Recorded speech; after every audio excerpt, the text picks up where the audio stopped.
Imagine it is 30,000 years ago. It is the middle of the Ice Age.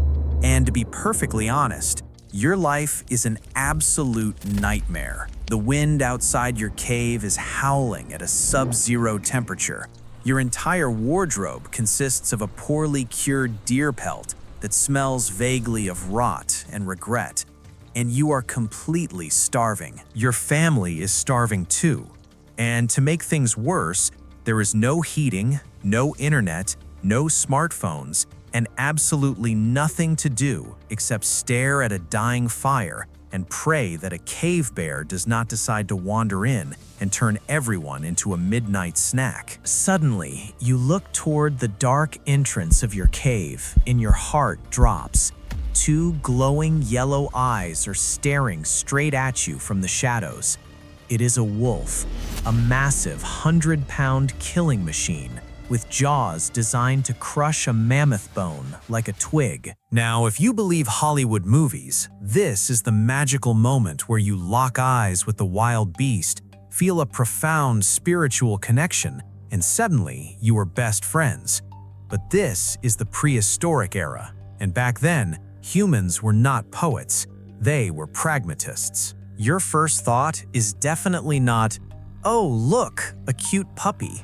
Your first thought is either, "How do I kill this thing before it eats my children?" or "How much meat is on its bones? And can I wear its fur as a blanket?" This was not the start of a beautiful, heartwarming friendship. This was the beginning of a highly suspicious, deeply stressful, and entirely accidental corporate merger between the two of the most ruthless predators on the planet, and neither of you trusted the other for a single second. To understand how we ended up sleeping in bed with these literal monsters, we have to look at the brutal reality of prehistoric survival. In the Ice Age, energy was everything. Every single calorie you spent running or hunting could mean the difference between living another day or freezing to death in a ditch. And for a long time, wolves and humans were bitter corporate rivals. We hunted the same animals, walked the same paths, and occasionally killed each other just to eliminate the competition. But then, the wolves noticed something interesting about these weird, naked, two-legged monkeys. Humans were incredibly messy eaters. When a tribe of humans killed a large animal, they did not eat the whole thing. They did not have refrigerators, so they would take the prime cuts of meat, smash the bones for marrow, and leave a massive pile of fat, scraps, and cartilage right outside their camp.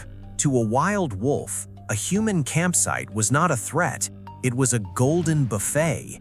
It was the prehistoric equivalent of a 5-star dumpster behind a luxury restaurant. A few brave, lower-ranking wolves realized that instead of risking their lives chasing down a furious mammoth through a blizzard, they could just follow these clumsy monkeys around and eat their garbage for free. It was the ultimate low-effort, high-reward survival strategy. At first, humans were completely furious about this. Imagine trying to raise your kids, and there is a pack of giant, terrifying apex predators constantly loitering around your front yard. The humans did what any self-respecting caveman would do. They threw rocks at them. They waved burning torches and screamed at the top of their lungs. But the wolves were smart. They learned exactly how far a human could throw a rock, and they just sat 1 inch outside of that boundary, staring at the camp with hungry, patient eyes. Eventually, the humans ran out of rocks, and more importantly, they ran out of energy. Throwing stones at a wolf that refuses to leave is a waste of precious calories. So a silent, unspoken, and highly reluctant roommate agreement was formed. The humans tolerated the wolves because it was too exhausting to chase them away, and the wolves got to eat the leftover scraps. But as anyone who has ever had a bad roommate knows, living together brings a lot of drama. And the wolves were, by all accounts, terrible roommates. For starters, they were incredibly loud.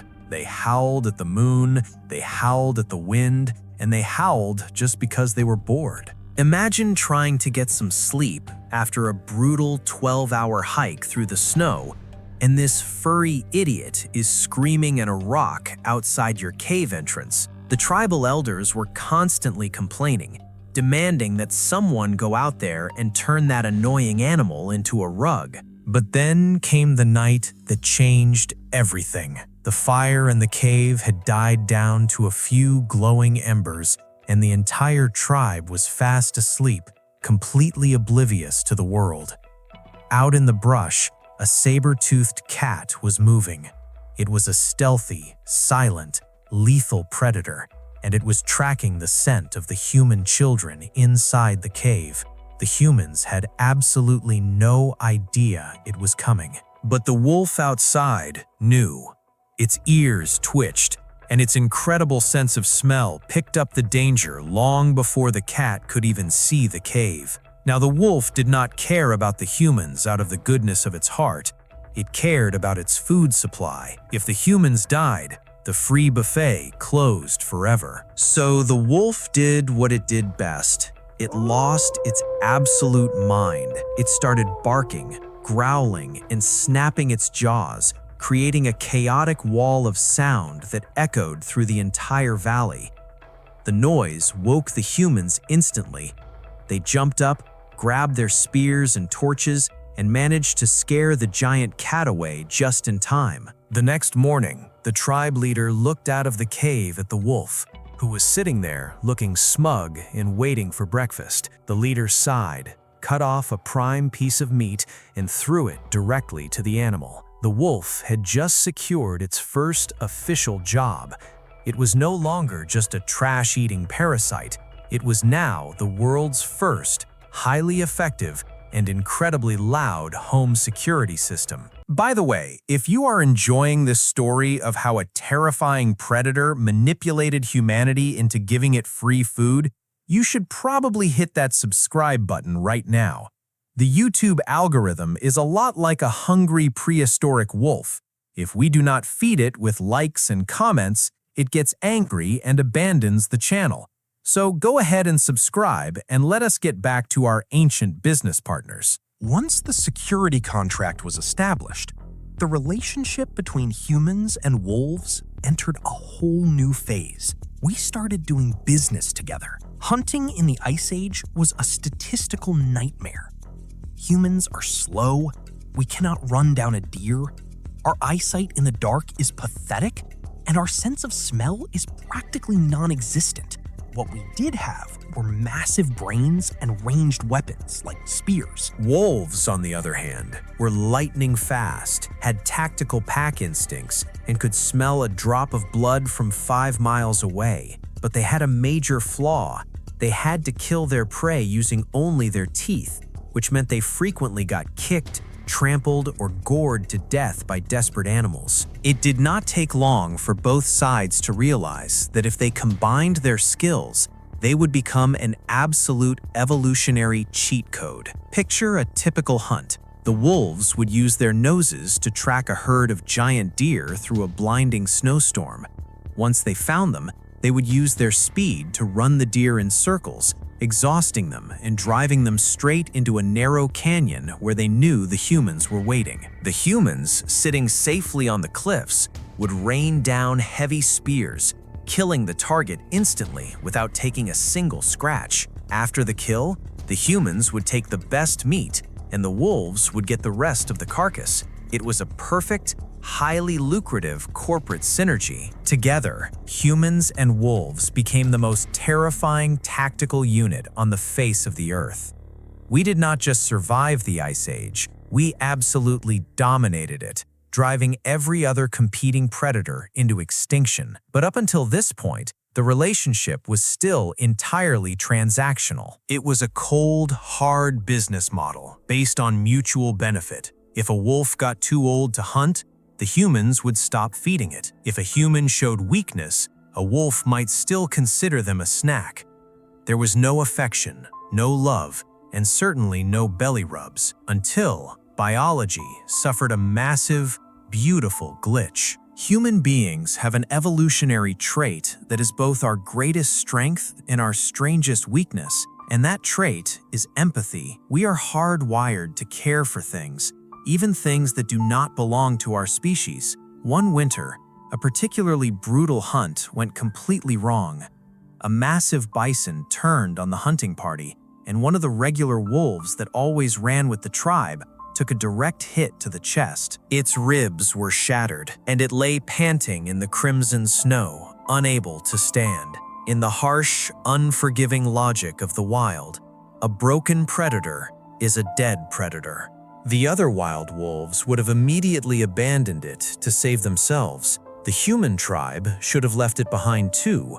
After all, why waste precious meat on a broken tool that can no longer hunt? But you, the caveman, walk over and look down at this animal. You remember the night it barked and saved your family from the saber-toothed cat. You remember how it ran beside you into battle against the mammoth.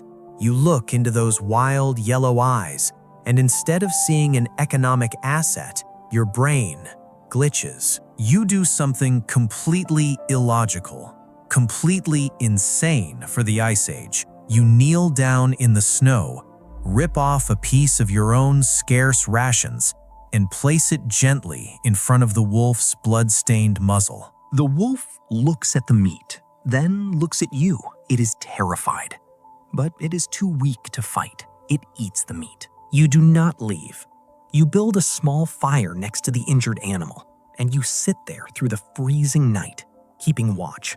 When the tribal chief is not looking, you reach out a hesitant, trembling, dirt-covered hand, and you do something that no living creature had ever done to a wolf since the beginning of time. You scratch it right behind the ears. The wolf freezes. Every single cell in its predatory body is screaming that this is an attack. But as your fingers move against its fur, a strange chemical reaction happens inside its brain.